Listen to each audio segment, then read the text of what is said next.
Well, all right, folks, here we are. I'm coming at you live here from Smith Lake, Alabama.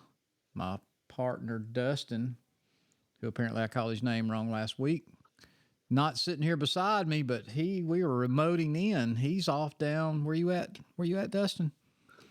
I'm in South Florida in Arcadia, Turkey hunting? looking at. No, not this week. Getting to look at a job down here for future work.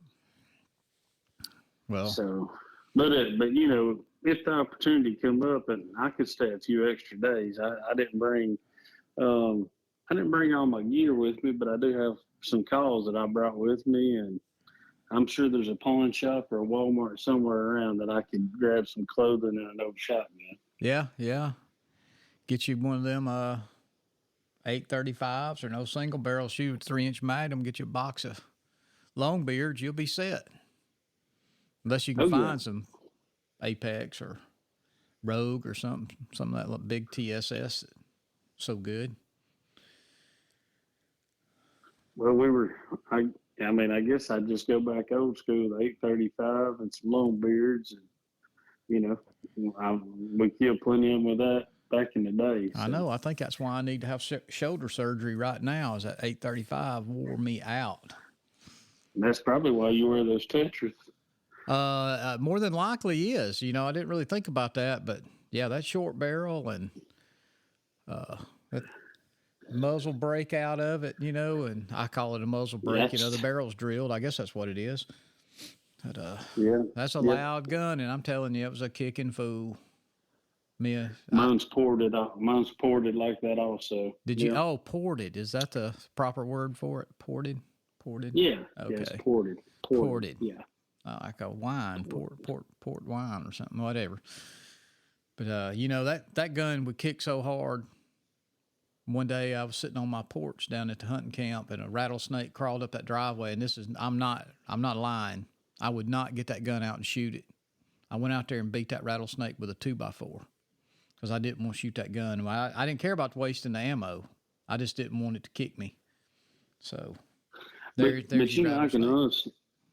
I can honestly say that 835, I had two barrels for it, and I still got it. But one of them I custom ordered longer to deer hunt with. We were running deer dogs, and then I've got a shorter barrel for turkey hunting. But those little 835s, they are dependable. Oh, no doubt. And I'll tell you what, if you have issues, Mossberg will take care of it. I'll say that because I did have a firing pin issue with my 835. It was just a factory defect, or somehow it was a little bit bent or something. And I shipped it back, and they fixed it, free, and shipped it right on back to me. And that was several years after I bought it. Right. Yeah, they're great guns. Definitely, but boy, they're heavy to tote around. That's why I've went to that youth model 20 gauge, and so well, and I'm not breaking my shoulder. I switched over to that Franchi or however they pronounce it, Infinity, the one with the pistol grip, and it's got a 28-inch barrel, and I am not used to carrying one with that long of a barrel. I actually don't like the barrel. I wish I knew somebody that didn't like their 26-inch vented rib in bottomland, and I would swap it with them because, it's got the fiber optics. It's set up for that, but, I like shooting my red dot, and which I do shoot the red dot. But is the barrel on the one you got, the 28-inch barrel you got, is it vented? No, it is not vented. It's got the, I assume it looks like it's got the cantilever mount that's built in the barrel, don't it? Yeah. Front and rear sides. Is that what it is? Yeah. I don't know all that gun terminology. All I know is when I pull the trigger, it kills the crap out of them turkeys, unless I miss. Oh yeah. The gun has never failed me. I failed the gun, but the gun's never failed me. Well, I'll say that. It has failed me one time, and that's that silly inertia bolt it's got. Yeah, that's before I knew to keep an eye on it. But anyway, before we get too deep in this, I think we should let everybody know that we're doing this. It's going to be a quick little podcast. we just want to keep the word going out there, and we ain't got anything special to talk about tonight. We're going to, other than what we did this past weekend. I think I scouted, you scouted, and then what we're doing and what we're planning on doing. So just to kind of get that out of the way before we get too deep in the briars, and I guess we go from there. What do you think? Oh yeah. Well, as far as me, I went to Randolph County and done some scouting, put a couple cameras up and checked some places and found some fresh sign and starting to get a few pictures. But it was a quick trip. I basically left at lunch, stayed the night, and was back the next day by lunch because I had uh, prior engagements that I had to make. Yeah, that was you did that during the week, right? Was that Thursday and Friday or Thursday? Friday. Yeah, I left Thursday at lunch. Yeah, and And, come back Friday because I had to be in Murfreesboro Saturday. and Yeah. then I went down Dallas County down to my hunting camp and a little piece of private property I own down there. I did the same thing. I scouted around. On my little 40 acres I got, not a sign one, not a track in a green field, nothing. But I did walk the edge of the woods off in the hardwoods and found a lot of fresh scratchings. I mean, I was impressed. I don't know why they don't come on up into the grass and peck around, scratch around, but I did find that. But I drove that 3,000 acres, that hunting club I'm in, and I'll be honest with you, I didn't cut a track. Now, that's not anything unusual this time of the year. I've done that same thing many times and not go back to a spot because I didn't see any sign, and then finally drive back over there and be strut marks up and down the roads and everything else. So this time I've blanketed the area with cameras. I've got, let's see, I got 5 cameras out down there. And then, I was off work yesterday and I went over to my uncle's little farm over here in Bremen, Alabama, and covered up with sign there, tracks everywhere, up and down the roads. I think I sent you a couple of pictures of some tracks, Yeah, and you then managed. You managed to walk up on a yeah, couple long bears, didn't you? I kept easing down the road, and yeah, I thought I caught a glimpse of a turkey kind of out in the edge of the road. And by the time I caught a glimpse, I think it saw me moving because I never walk out in the middle. I try to walk the edges, so just in case for that very reason. And so I eased over in the edge of the pines and kind of slid down through there and eased out. And I didn't just see that one. There was actually 2 of them. They were kind of easing back into the road. That's when I slid my camera out, snapped me a couple of pictures that when I sent you. So I know my uncle seen 4 or 5 longbeards there, and this was 2 of them. And I don't know how long one of them's beard was, but the other one looked pretty good from the picture. He's definitely shootable. He's not no Jake for sure. So, That's exciting when you're out scouting and you get to see some birds. That definitely gets you pumped up. oh yeah. And like I told you though, never would happen if it was turkey season and I was easing down that road with my shotgun because they were. Yeah, you got off. You They got were. off work a little early that day Yeah. and could ease down or whatever. Yeah, and I've been known to do that. So, but yeah, and they were probably within 40 yards, and I could have closed the distance a little closer than that if I'd wanted to. But I backed back out. I mean, I think they could still see some movement from me over there because they didn't. They, of course, they're always how sketchy they act anyway. But I just eased back, turned around, I just went back up the road and put my camera out where all the tracks were, and honestly thought I'd get some pictures today, but I didn't get a picture one.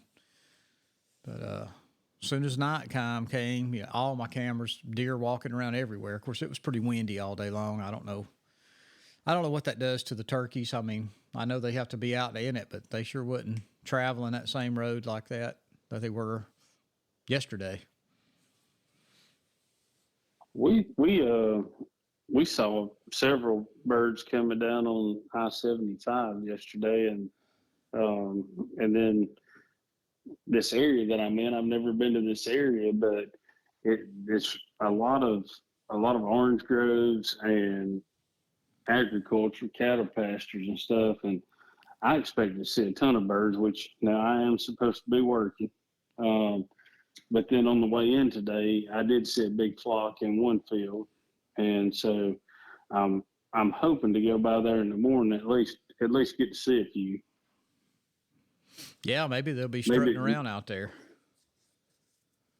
well, and of course we were supposed to bring binoculars to look at this job, and me and Rodney both forgot them. So Well, there's always a Walmart, my friend. I'm sure you can find one, find some somewhere if you really need yeah, them. they do have a brand new one of those here. So And you but far enough south, you and the true Osceolas, there ain't no doubt if you see one where you're at, he's an Osceola.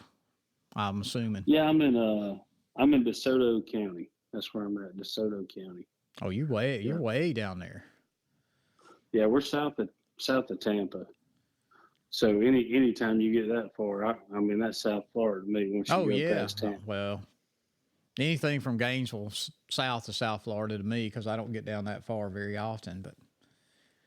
But same way, I hang out that little place west of Gainesville at Cedar Key, and I've always just assumed they were Osceolas, and they look like them to me. Their wings are black, you know. I think they're a little heavier than yeah. some of those way south, but everything getting closer to the equator gets smaller anyway. So, you know, I'm not going to get into that Well, argument over hybrids and Osceolas and Easterns. They're a turkey, and I like to shoot them.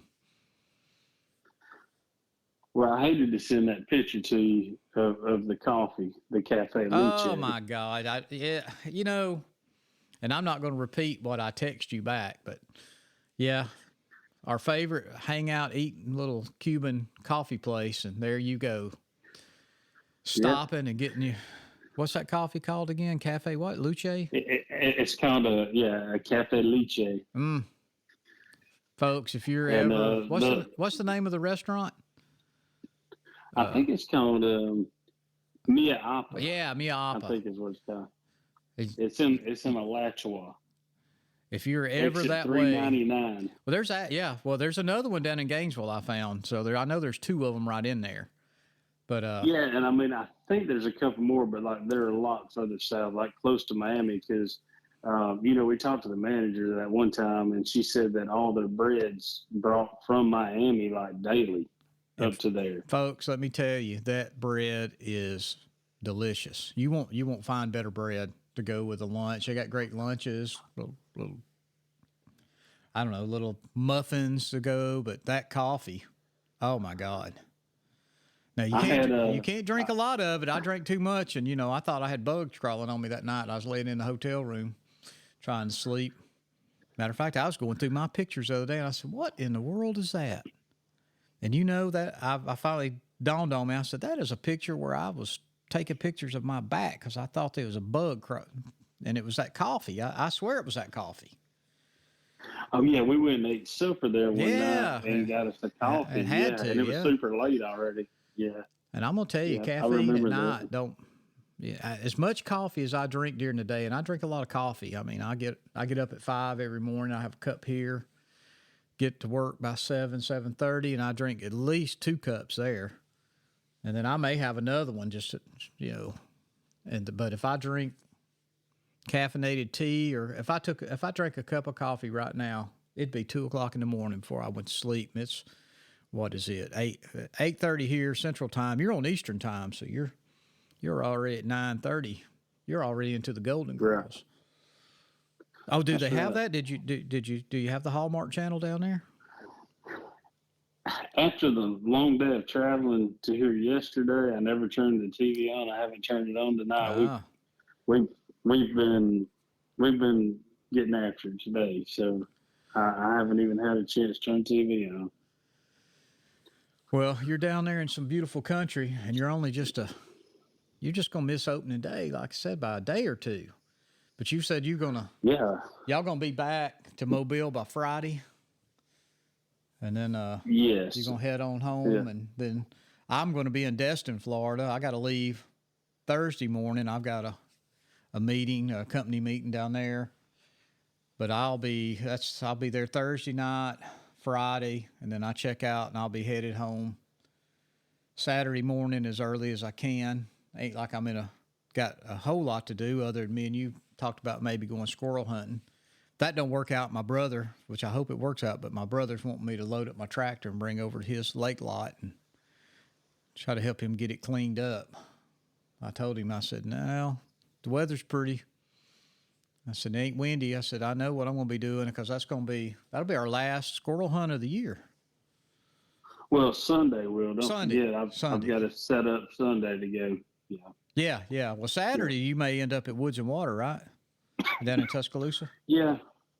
If David needs my help down there, Legacy Game Calls, one of their pro staff, David. He's going to be doing their turkey kickoff at Woods and Water Friday and Saturday, and I told him if he needed any help, to let me know, and I would come down because that's only like an hour and a half for me. So. Well, I hate. I'm gonna I guess I'll check in with you on my way home because I could be there probably lunchtime or a little after if it's just covered up. But I assume Legacy's been doing this for so long that they figure one man can handle it. I assume. I don't know if they had meant to send two with two people or not, but I know it's just David. Yeah. Yeah, because they're going to be at the big show in Raleigh, North Carolina this weekend. I guess that'll be William and I guess Roger, yeah, and probably let's see, I don't know who else will go with them since they're going to be short one. So I don't know how big this show is in Raleigh, compared to what we see in Birmingham. Nothing's going to compare to what we saw, a week ago in Nashville. So I did see where this was the biggest turnout NWTF's ever had. I listened to. Did you listen to Fistful of Dirt podcast, the new one today? No, I haven't had a chance. They had today. One of the. Cuz has him on every year after that. He's some kind of coordinator down there. They had 72,000 people show up. They broke the record by about 3,000 people over what they had last year, maybe 4. That's unbelievable. I believe that. I mean, there was a ton of people there, and I was only there Friday and Saturday, but it was a packed house. So it was, I knew Friday and Saturday. Well, Thursday wasn't that bad. I'll be honest. It was more enjoyable to walk around, but of course you got there Friday. Friday, but between Friday and Saturday, it was crazy, and now I know why. So, no wonder it was elbow to elbow. And I'll give them all the kudos in the world. That takes a lot of work to put that on. And I hope to God they never move it from where they're at. I don't know if they could ever find a better venue. I know it's a little long for people out west if they want to come in, but most of them, they ain't very many turkey hunters, not like it is in the east and southeast. So, but they also said, they were talking about that. They said the Gaylord Opryland Hotel is the largest hotel event center in the United States that doesn't have a casino attached to it. I found that amazing. I didn't realize that, but it is a monster. Oh, yeah. Yeah, because like I say, we stayed I think we were in Cascade 1, and it would take us between all the people and just the distance. I mean, it was, 15, 20 minutes for us to walk over to the expo. So. Yeah. Well, I mean, if people haven't been there, even if you don't stay, if you just go to the show, take an hour out of that show and walk out into the hotel and just walk the different paths and trails and the skylights and the different, heck, it's a jungle. I mean, there's so much flora and fauna and flowers and trees. It's amazing. Waterfalls. It's just something else. Take the boat tour. Oh yeah. You can ride in a boat and take a boat tour of the place. Of course, my wife is leaving tomorrow. She's got a conference up there in downtown Nashville, but she's got some of her coworkers that's coming in from up north. She's already told them just be prepared that she's going to take a few of them out there, and She said, you're in Nashville. You've got to go see this place. It's, it's more than a hotel. And heck, they got a water park in there, right? There's a water park inside that hotel now. So yeah, there is. Yep. So it's an amazing place. But looking forward to it again next year. And it always gets my blood pumping when I know it's that time of the year because it's so close. Yesterday got my blood pumping when I saw those two gobblers. So, well, speaking of getting close, I mean, what all are you doing to prep for this upcoming season? Well, at the show, of course, I bought a bunch of calls, mouth calls, one little box call. I'm not a big box call fan, but it's a pretty call, and one of Eddie's calls. And every morning, I got about an hour drive to work, an hour drive home. I break out a mouth call or two, and I blow on them things all the way to work. I know people that drive by me probably think I'm crazy because I'm making all kinds of expressions and, holding my hand up to my mouth and that kind of thing. Been trying to gobble since you've been talking about gobbling on a mouth call. And I'll tell you what's funny, gobbling, I can put that thing in, and I don't know if you've ever done this, but I can shake my head real fast. And it'll make that sound nearly, if I really practice it that way, I could gobble that way. I mean, you just kind of. Well, I watched a TikTok video the other day, and that's exactly the way the guy gobbles. He looks down like at his feet and shakes his head. And I mean, it didn't sound too bad. Well, listen, I'm sitting at a red light in downtown Birmingham, driving over to the supply house. And I'm just sitting there shaking my head and trying to gobble. And I looked over, and there was a guy right there stared at me, him and his wife. And I assumed they thought I was having a seizure. I don't know. But, I kind of showed them I had a mouth call. But if they didn't, I'm sure they didn't know what it was either. So I just don't care. Well, being in Birmingham, you kind of see it all anyway. They probably just. Well, they probably just thought I was a street person that looked up and got me a vehicle or whatever. So, but no, I've been doing that. And like I said, I bought me a new vest, a Badlands vest. I think I'm going to like it. I've moved all my stuff over into it. It's going to be hard for me to put down my little running gun. I've got so used to it. But this one it's more set up. It'll take the hydration pack. What do you call those? You call them camelbacks or something? The little water bladder. So it's set up for that. Hydration bladder, yeah. It's got all kinds of pockets. It's got place for two pot calls, which I'm torn on what I'm going to carry with me now. I got that.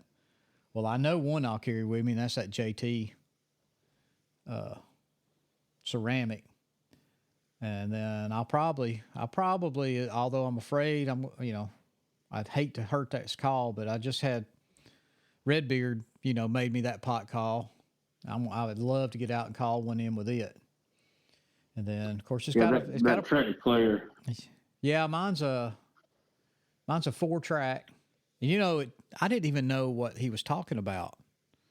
When I was hearing 3-track, 4-track, I was thinking, what is that? Is that like layers of whatever material he's using or whatever? And then I was looking at his calls, and I noticed 3-track player, and you'd see the back of it, had 3 turkey tracks on it. So instead of them round holes, he's got turkey tracks, which is cool. What's really cool about that also is, he does those by hand, and so they're not just. I mean, that's how you know that those were put in by hand. They're not CNC'd or I mean that. No, you're exactly right. And a little pro tip for you. I think you've got one ordered, right? Don't you have one ordered from him as well? Yeah. All right. I've got one ordered also. When he texts you and tell you it's ready, if you want him to sign it, you've got to tell him to sign it. He will not sign a call unless you tell him to sign it. And I don't know if he don't like signing them or he just don't want to put cover his art because it is a piece of art too. I know it's a call, but it's also artwork. So I asked him. I said, "Would you sign mine?" He said, "Well, I only sign them if I'm asked." I said, "Well, I'm asking you." So he did sign mine, and he'll send a nice little picture, and he autographs that too. I've got it sitting on my desk. I need to get a frame for it. But anyway, I've got that. I don't carry a box call, but the box call holder's got my little mosquito killer. The what's them things called? Thermocell. Thermocells. God knows if you go to Florida, you better have a thermocell with you at a hunt. But Absolutely. really anywhere, once it warms up, I mean, turkeys can't smell anyway, and they don't have no smell to it. But I kick mine on if I'm bad about staying. I don't never come in sometimes till 10, 11 o'clock or later than that if one's if I got a turkey that I think might come in, I've heard off somewhere, but them afternoon hunts is when the mosquitoes get really bad. So I keep a extra butane and a couple of pads and that thermocell where the box call is supposed to go, and it fits perfect too. So anybody that's looking at that Badlands, it's expandable for any size box call to put in it. So your thermocell fits right in there. And I'll tell you something I like about this, and I know me and you hadn't talked about it a whole lot. Of course, it's got a bag on it, which I really like that the run and gun don't for you turkey. But the seat, you don't have to unsnap the seat. It folds up on your back, but it's got this elastic. There's some kind of special elastic I was reading that they use. And all you got to do is just kind of push it down as you're starting to sit down, and it'll just slide right under your butt, and you just lean against that tree. And, man, it works out. It works good. I ain't sat against a tree with it yet, but I've sat down in that floor in the basement down there, and I really like it. I think I'm going to like it. I'm just going to have to get used to the new pockets. It's got one pocket, and you can put all your strikers in. I think it's got a place to put your chalk if you're carrying a box call. I guess for your conditioner or whatever, for your pot calls and that kind of thing. But then another pocket similar to that, and I think it's got a place for some shells. And then two big old pockets where you can slide. I've got my owl hooter slid in there, and I'll put my gloves on the other side and that kind of stuff. So, yeah, I think I'm going to like it. So between, that's about all I carry. I carry a couple of pot calls.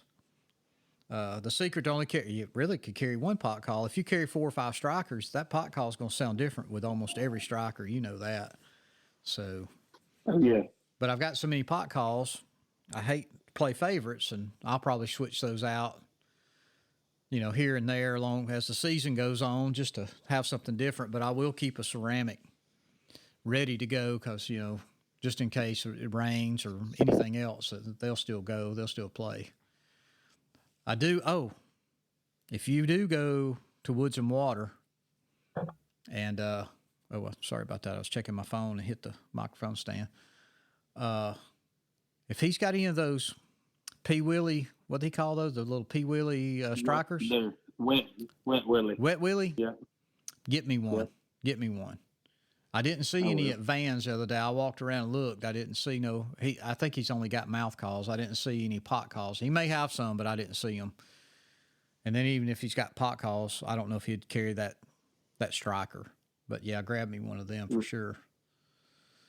Okay, I know they brought a ton of them to Nashville, and they said they sold out Thursday. They sold out Thursday. Thursday before I got there. I showed up Thursday, and it was I don't know. I guess we got there about 2 o'clock. They were gone. I mean, everybody grabbed them and went.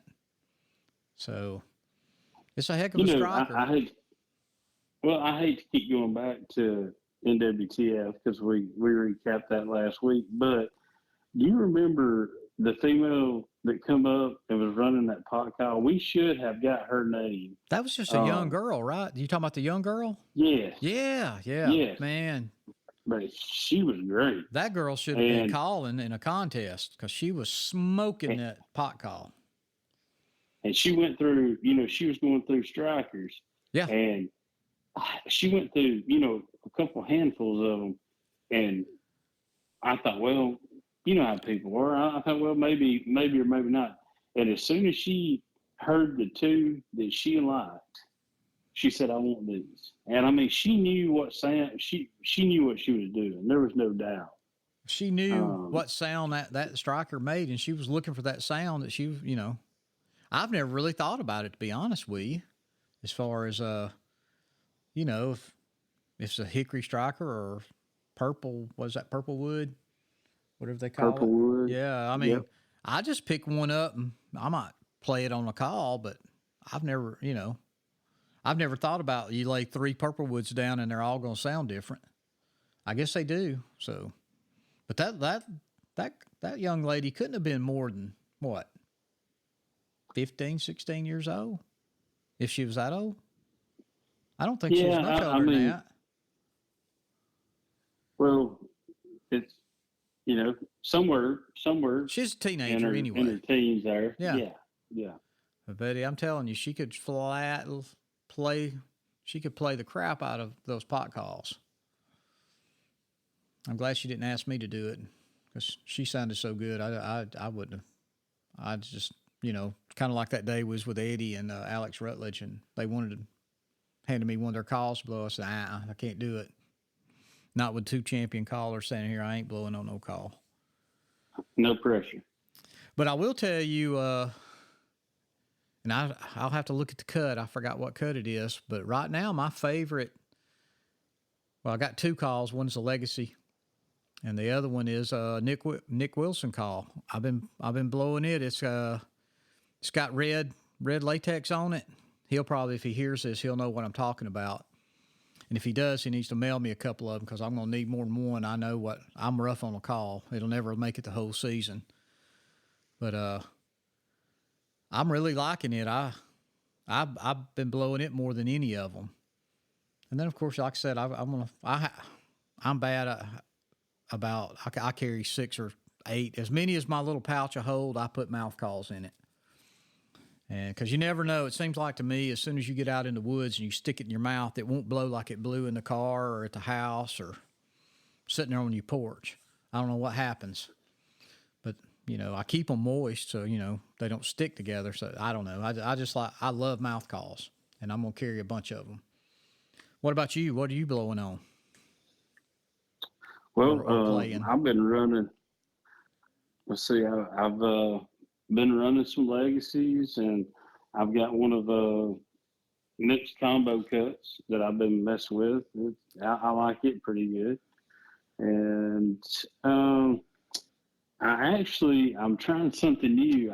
I've had a couple of trumpets, but they were just, you know, little cheap trumpets or whatever, and I've been kind of wanting to get into that, and so I actually, me and you were talking, and then I got to doing some research, and I ordered one from Mike Beatty, and it came in last week, and I'm kind of the same way as far as going down the road. I had to travel from North Alabama to Mobile Sunday evening, and I was by myself, so there was a lot of turkey calling going on in the truck, and I'm sure when people come by, they probably thought I was vaping but instead I'm trying to learn how to use this trumpet, and I'm starting to be able to cluck on it. Done a few yeps this morning. I mean, but I'm definitely have a lot to learn on that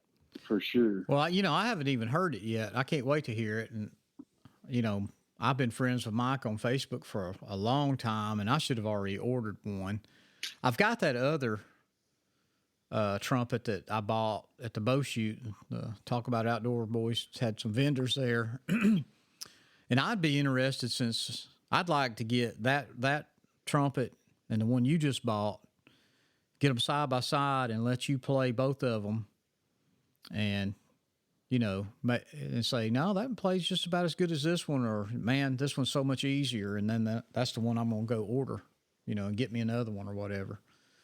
Just because Well, I've never I done it think before, I think I can play a wing bone better than I can do this other trumpet. Of course, now I've never used them, and once again, it's been laying in that drawer ever since I bought it last summer, and I get it out, 2 weeks ago. And so I got Right. nobody to blame but me on that. But it's a beautiful call. Well, I mean, that's just part of it. If you're going to do this, I mean, if you're going to be a true turkey hunter, I mean, I think you should learn everything about it. Always be expanding adding weapons in your arsenal. And um, I guess I'm just going for that different sound, and that's the biggest thing I'm trying to do. Because I hunt. Well, you've hunted with me over there. We hunt public land, hunt the Bankhead Forest and stuff, and I mean they've heard it all. Oh yeah, yeah, You you're know, right. they hear a box call, mouth call, an owl hooter, crow call. They're hearing it all day. So, I mean, the guys that I grew up hunting with and that I know that hunts, most of these guys, they go in deep after them. I mean, they're killers. But when they leave the truck, they've usually got a shotgun, mask, gloves, and a mouth call, and that's all they take. There's no vest, there's no seat because you know how the Bankhead is, Oh, how steep it you is, bet you got to be part mountain and goat, they're young and in just straight shape. run and gun. Yeah.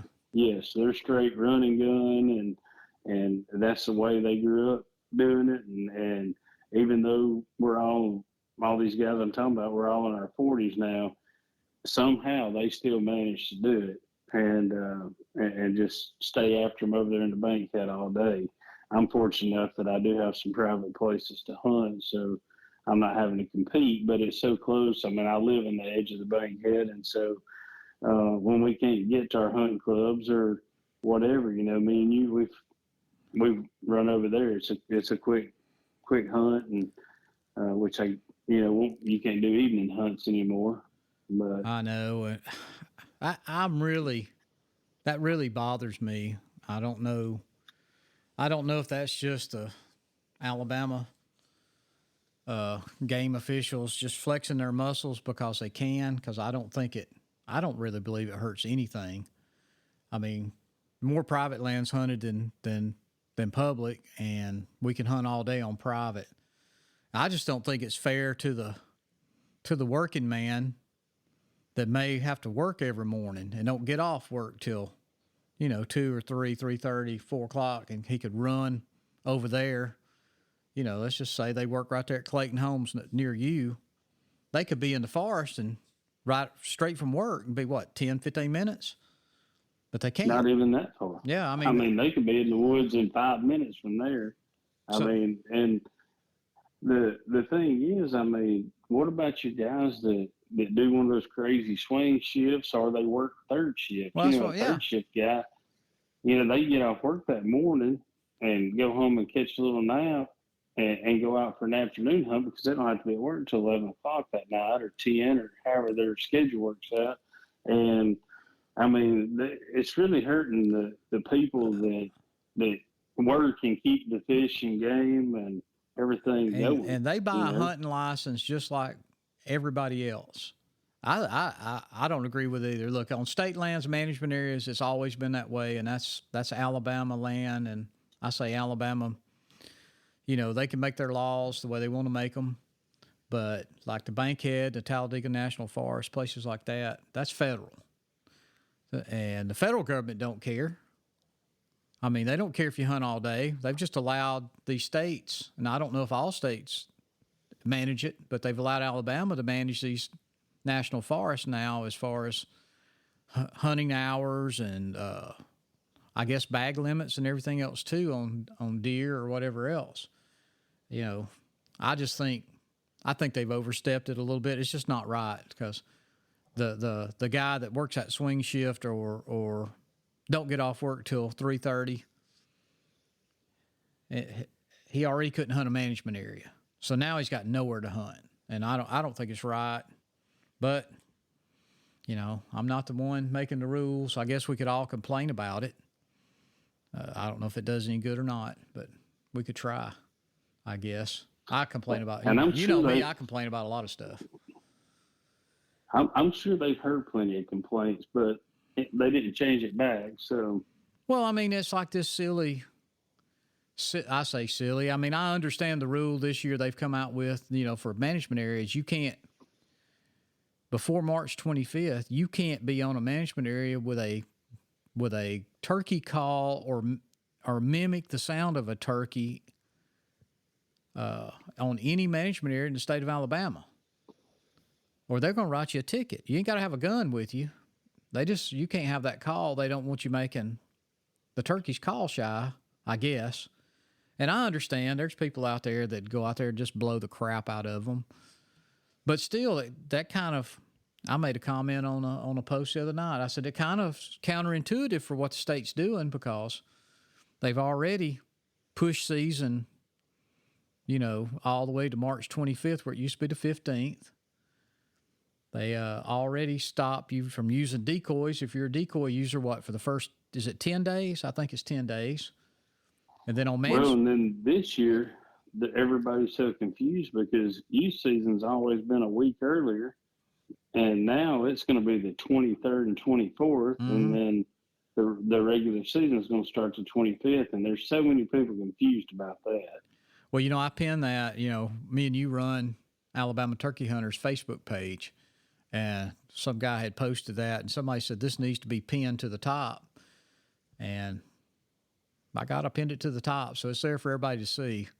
But what my point was, though, they're doing all these regulation changes to, I think, first off, give turkeys more time to breed. They're breeding right now, in my opinion, but give them more time to breed, and limit the amount of turkeys you can kill. Like on a management area, you can only kill one per management area. Is that right? I think. I don't hunt management areas. I think so.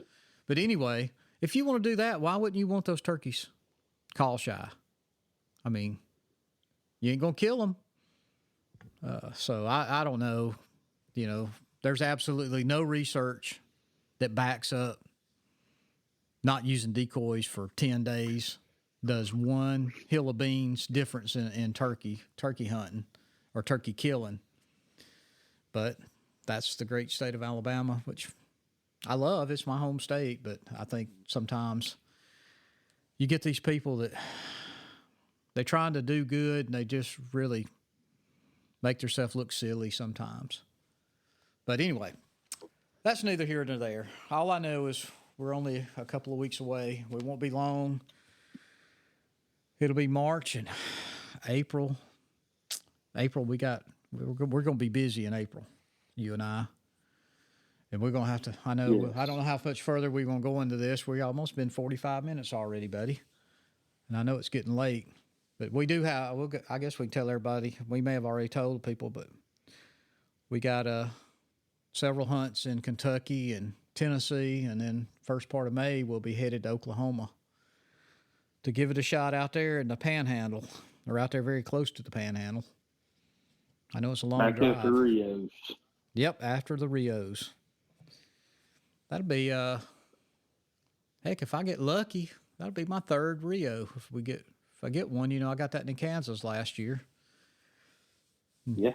You ended up with two Merriams. I got one Rio and one Merriam. So I can't wait. It's going to be a fun next few months.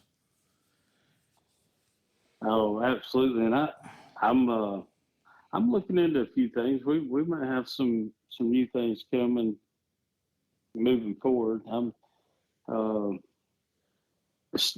all the crazy stuff that happens to us. I think I can see maybe a GoPro in the truck a little bit, and because there's no telling what may happen or be said there. Oh my! I don't know if that would be podcast worthy. Or even YouTube worthy, some of the stuff that we go over and talk about. But it's still fun. I guarantee at least we think we know what we're talking about. Well, but we probably don't. Before you turn one of those on, I told you I found I had that Tacticam. You had a Tacticam for your a camera for your gun barrel. I think you sold yours, but No, I just took it off and threw it in the box oh, because I could never remember to turn it on. I thought you threw. I thought you sold it. I don't know what I was thinking. No, I just took it off took the barrel clamp off and threw it in my turkey hunting box because I can never remember to turn it on. I can remember to charge it Well, and all, but I I can't can't remember remember to to turn charge it it because on. I thought I had missed that turkey I killed in South Dakota. And I got it all out, cleaning my gun, just checking things out the other day, and charged it up. Went through the videos on it, and I'll be doggone if I didn't find the video. Now the kill was once again very short, but I got every bit of what I told everybody for the most part. I didn't embellish it too much. Sometimes as time goes on, things change in your mind, but from running from one side of that big rock to the other, and the turkey coming up on top of the rock over our heads gobbling, every bit of it showed up right there. But the big thing Well, was didn't you say this is? I think you're getting to what I was about to ask. that if you're talking about where I had it turned on and didn't know it was on when you and I was walking around in Nebraska. You said for 32 minutes. Oh, Right? Yeah, there's 30 something minutes of sky, cedar bushes, and us just Probably me breathing hard. breathing hard. I think we talked about mule deer. We talked about that big super Jake. Well, it was all kinds of stuff. And I haven't listened to it all. I'm going to be honest with you. I kind of scanned it because I didn't want to sit there in 30 minutes and rehash nothing once I found out it wasn't pointed at no bird. Uh-oh, sounds like you got some ambulance going by. Yeah, it was an ambulance and a police car. There's something going on. Well, we were talking about new equipment. I've decided I'm gonna go with a chest pack this year. I bought me an old Tom chest pack that's got the thermocell holder and all on it, and I thought that was kind of all the new equipment I was going to try this year. But I do have a new shotgun that I'm going to try out this year. Well, I'm going to go out on a limb. I'm going to say that chest pack will be like that Tacticam. You'll have that dang thing pulled off and throwed in your box before season's halfway over. Going by how I mean, I tried to wear one. I've got one down there. I got one for your binoculars and a box call and a slate and some other stuff. It's just in my way. I feel like if something's sitting, I feel like it's up my face. You know what I'm talking about? It's just all right there. And I don't know. I mean, are you still going to wear? Well, you towed a chair, so you don't need that seat. I towed a chair too most of the time, but and I don't know if I told you, I did get one of those. Miss Glenda Green, she's on Facebook. She makes a lot of turkey hunting satchels, stuff like that. I actually ordered one of her seats that's got the inner tube in it. Oh yeah, like the ones the guys had in South Dakota. Mm-hmm. I ordered one from Miss Green, and I'm going to take it some this year and try that out. How you plan on toting that? I mean, your running gun don't have a pouch in the back, does it? I know mine don't. No, she actually puts builds a carrying strap into it. Okay. Sews it into it, so you can throw it across your cross chest or whatever. Somehow you'll get it all incorporated in with your chair and all that kind of stuff. When you throw it on your shoulder, you'll be ready to roll. Well, maybe just it in my chest pack. If I'm going to be moving around a lot, and that's kind of what I'm thinking. I've been able to move a little quicker or whatever that I may try it. But we talked to those guys in South Dakota, and they're firm believers in them.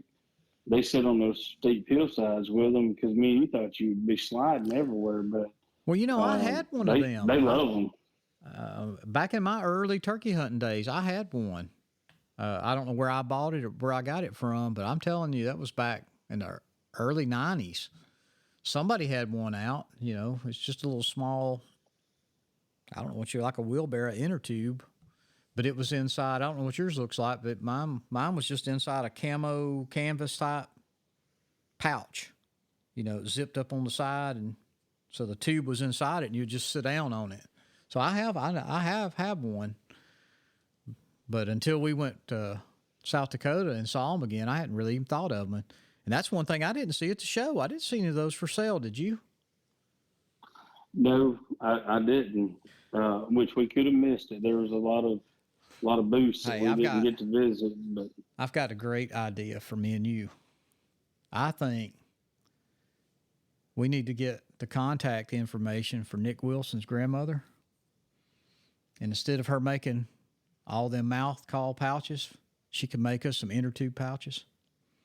We could get the inner tubes from Tractor Supply or Harbor Freight, slide inside those things, and we'll sell them. We'll put old Nicky boy out of business on that, and we could have meat and two seat cushions. Yeah. If we can talk his grandmother into helping us out. Yeah. We'll give her a cut of the money. I don't know if he gave, if she got anything out of it other than having a wonderful grandson, and he is a good guy. No, I'm just carrying on. But I don't know. I'm just getting ready. I'm gonna go when I get if I get home and don't go to Woods and Water, meet you guys either Saturday or Sunday after we finish squirrel hunting. I'm gonna get my gun out and shoot it. May want to think about that. I got some targets. We're gonna be squirrel hunting not far from the house. We could go up there behind my shop. You could pattern that new shotgun of yours. You want to try it out, unless you already done it. No, and I just picked some targets up this week myself. So. Okay, so we got plenty of targets. Plenty of Apex. I want you to run through about $50, maybe $100 worth of that Apex, getting that thing sighted in. And, that won't take long. It better not. $10 a shot. Hey, I'm telling you, I actually bought a 20 gauge bore sighter. A laser bore sighter for a 20 gauge. I didn't even know they made one for a shotgun. Yeah, it's a solid brass shell you put in there, and it's same diameter as a 20 gauge, and it comes out the end of the barrel, and you can line the two up and at least get you on the paper. Yeah, bore sight, rough bore sight. So I do have one of those. So I'm gonna have it bore sighted before I come to your place, and then I'll bring some bird shot. Bring some bird shot. I can set us up a shooting table. I've got if it'll set in it, I've got one of those lead sleds. So you could set that thing up, and then adjust your red dot accordingly after you shoot that bird shot a little bit in it. Yeah, and that's what I usually do. I usually put them in my lead sled and get them real close, and I'll finish the sight in with some of my TSS loads, and then when I get done with that, I'll shoot freehand, maybe even sit down and shoot, and just make sure that it's gonna work for me. I'll generally shoot. I used to shoot them all when I was shooting just before TSS. I shoot a 30 and I shoot a 50. Mine sighted in, and if nothing's changed, that's the only two shots I'll take. And if they hit all right, then I don't do anything else. If something happened, which I don't know what could have happened, but anything can happen bumping around in a gun safe over the winter or summer and winter. Well, and I am bad to go ahead and shoot a 15 or 20 and just kind of see how tight that pattern is up close, because I don't necessarily like a really tight pattern. Well, I mean, I've already shot mine. What I'm saying is I know what it does at 20, 15, 20. I've already done that. As long as I'm just saying to know my gun. To confirm zero. Is zeroed, I shoot it at 30 and then I'll back up to 50. And right. So you're doing the confirmation there. Yeah. Okay. I mean, now if I shot it at 30 yards, and it was all my pattern splattered, high ride or something, I'm going to try. I may sit right there and adjust it, but I may move up to 20. I will move up to 20 after I readjust it and just make sure everything's shooting right. You know, I those some toy chokes seem to do an excellent job up close. Not putting just a solid ball of TSS through the target. They seem to spread out just right, and it holds that consistency all the way back to me. Mine does. I know I've got that first some toy choke, and I just couldn't believe it. I mean, I shot up close, and it was perfect. I shot, I shot 50, and it still had a great pattern. And so I've run nothing but some toys since I started using those chokes. And it's a mom and pop company, and you call over there. It is They calling. Yeah, it's accidentally, crazy. I ordered one for a 20 gauge, and it come in, and it was just 3-4 days a week before season. And when it come in, it was a 12 gauge. And I called over there and talked to the lady in the office, and I'm pretty sure it's his wife. That is his wife. Yeah, you're right. She said, "Oh my gosh, I am so sorry." She said, "So what that tells me?" She said, "I sent yours and another gentleman's out the same day. That means he got a 20, and you got a 12." She said, "So he's going to be calling soon also." And I said, "Well, no big deal. I'll get it sent back." She said, "I'm sending one out this afternoon," and they shipped overnight. I got the choke the next day, and I told her, I said, "Well, I'll go and mail this one back tomorrow." And she said, "You mail it back whenever you get time." And I said, "Okay." And I mean, I thought that was great customer service. I mean, I had my choke the next day. Well, I'm gonna be honest with you. When I go through this season, if I can't find somebody to swap barrels with, I'd love for somebody that said, I want that, that barrel for my gun. I'm going to take that barrel off, and because I feel like William can do it. I'll talk to him, of course, first, but I'm going to ship it to him. I'm going to have him cut all that crap off of it, that front and rear sight. He can redip it, I'm assuming. If not, we can use my guy to redip it. Yeah, but he can. I'm going to have him knock all that off, cut that barrel down to 24 inches, port it if it needs porting. Rethread it. He'll rethread it, and I'm just telling you, I'm beating the crap out of the end of that barrel because I'm so used to that 24-inch barrel I was shooting on that 935. So a 24, it may be a 26. Road trip. It may possibly be a road trip. We may take the barrel over there. Could be. Very well could be. I mean, he's located what, in Jessup, Georgia? Yeah. I think is where it's at. I've never been there. Nope. Love to see that place. Road trip.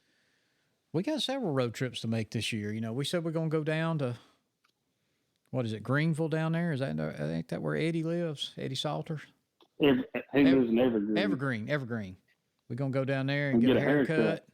You're going to have to let your hair grow out, though, or let him put the shave to it. He'll just have to put the pedal to the metal. Maybe get us a tour of his little facility while we're there. Matter of fact, he's told us he could on more than one occasion. We just got to show up. Well, if I would have known this whole trip here was going to happen, I may have, went by there on my way to Mobile Sunday. But this all come about so fast, I didn't know anything about it until late in the week. No, you ain't going. I had to go. You ain't going down there without me. You already on his favorites list. He remembered you on the call. He forgot me on the call.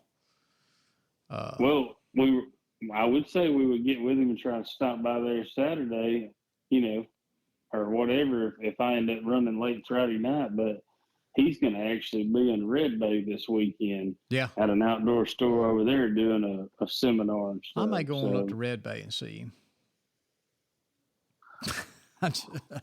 Well, I actually, there was a lot of stuff going on this weekend, but When are they doing that at the Mossy Oak store in West? Supposed to be, I believe, March 9th. It's a call maker show. You know, it's nothing. I don't think it's anything organized like, a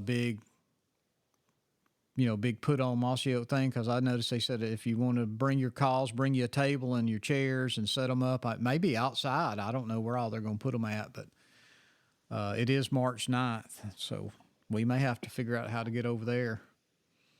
Yeah, we'll have to. I believe that's where we're going scouting in Tennessee and then up into Kentucky that weekend. Yeah, I know. That's going to make it all hard. And we got to scout. Yeah. Got to scout. Well, look, my friend. Can't kill if you don't know where they're at. No. And we need to know the terrain a little bit, especially that place in Tennessee since we've never set foot on it.